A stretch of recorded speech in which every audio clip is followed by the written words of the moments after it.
Hi there. It's time for Chapter 36, The Sunday Cab from Black Beauty. One morning, as Jerry just put me into shafts and was fastening the traces, a gentleman walked into the yard. "Your servant, sir," said Jerry. "Good morning, Mr. Barker," said the gentleman. "I should be glad to make some arrangements with you for taking Mrs. Briggs regularly to church on Sunday mornings. We go to the new church now, and that is rather further than she can walk." "Thank you, sir," said Jerry, "but I have only taken out a 6-day license, and therefore I could not take a fare on a Sunday. It would not be legal."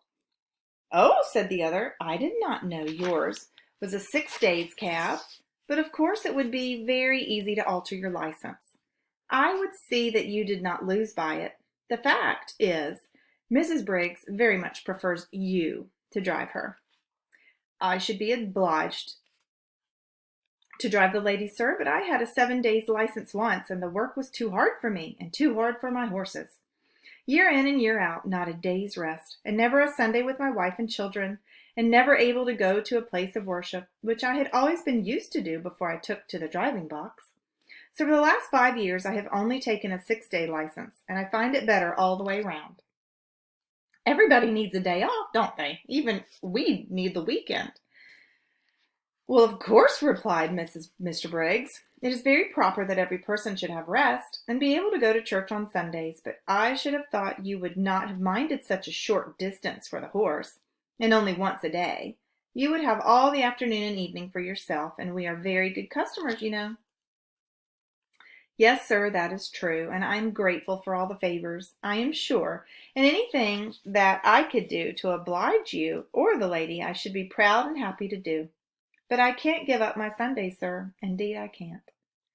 I read that God made man, and he made horses and all the other beasts, and as soon as he had made them, he made a day of rest, and bade that all should rest one day in 7. And I think, sir, he must have known what was good for them, and I am sure it is good for me. I am stronger and healthier altogether, now that I have a day of rest. The horses are fresh too, and do not wear up nearly so fast.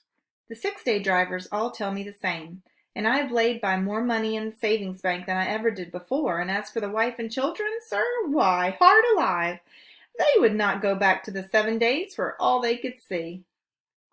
"Oh, very well," said the gentleman. "Don't trouble yourself, Mr. Barker, any further. I will inquire somewhere else." And he walked away. "Well," says Jerry to me, "we can't help it, Jack. Old boy, we must have our Sundays." "Polly!" he shouted. "Polly, come here." She was there in a minute. "What is it all about, Jerry?" "Why, my dear, Mr. Briggs wants me to take Mrs. Briggs to church every Sunday morning. I say I have only a 6-days license. He says get a 7-days license, and I'll make it worth your while.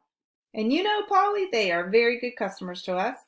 Mrs. Briggs often goes out shopping for hours, or making calls, and then she pays down fair and honorable like a lady.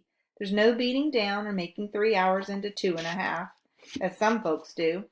And it is easy work for the horses, not like tearing along to catch trains for people that are always a quarter of an hour too late.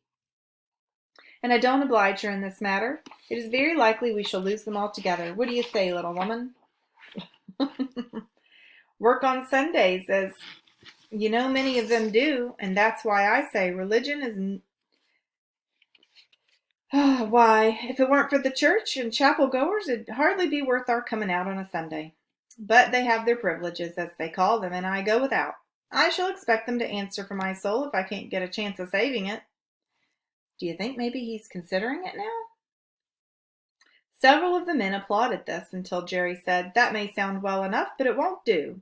Every man must look after his own soul, and you can't lay it at another man's door like a foundling and expect him to take care of it, don't you see? If you're always sitting on your box waiting for a fare, they will say, 'If we don't take him, someone else will.' And he does not look for any Sunday. Of course, they don't go to the bottom of it, or they would see if they never came for a cab it would be no use standing there. The people don't always like to get to the bottom of things. It may not be convenient to do so. But if you Sunday drivers would strike for a day of rest, the thing would be done." And what would all the good people do if they could not get to their favorite preachers? Said Larry. 'Tis not for me to lay down plans for other people, said Jerry, but if they can't walk so far, they can go to what is nearer. And if it should rain, they can put on their mackintoshes, and they do on a weekday. If a thing is right, it can be done, and if it is wrong, it can be done without. And a good man will find a way. And that is as true for us cabmen as it is for churchgoers. That was a very short chapter. And with the old words that they use to write this book, sometimes it gets a little bit confusing. So this chapter really talks about how one of the good customers, 6-day customers, wants to get to church on Sunday, or wants to take the old lady to church on Sunday. And, that's the one day off this guy gets. And so at the end, he says, well, of course he says no to the offer, but he also says to his fellow drivers, if you all demand a day off, then nobody will be asking and saying, well, we might go somewhere else, and then maybe they lose their customers. It won't be an issue because there won't be any drivers driving on Sundays. Sundays will be a day of rest, meaning it's your day off. You take it off, you do what you want, you rest, and then Monday you feel like going back to work again. It's hard to do something 7 days a week. That's why we go to school Monday through Friday. We have a weekend to play and run around and do what we want. All right, guys. Questions will be on the Google form. See you later.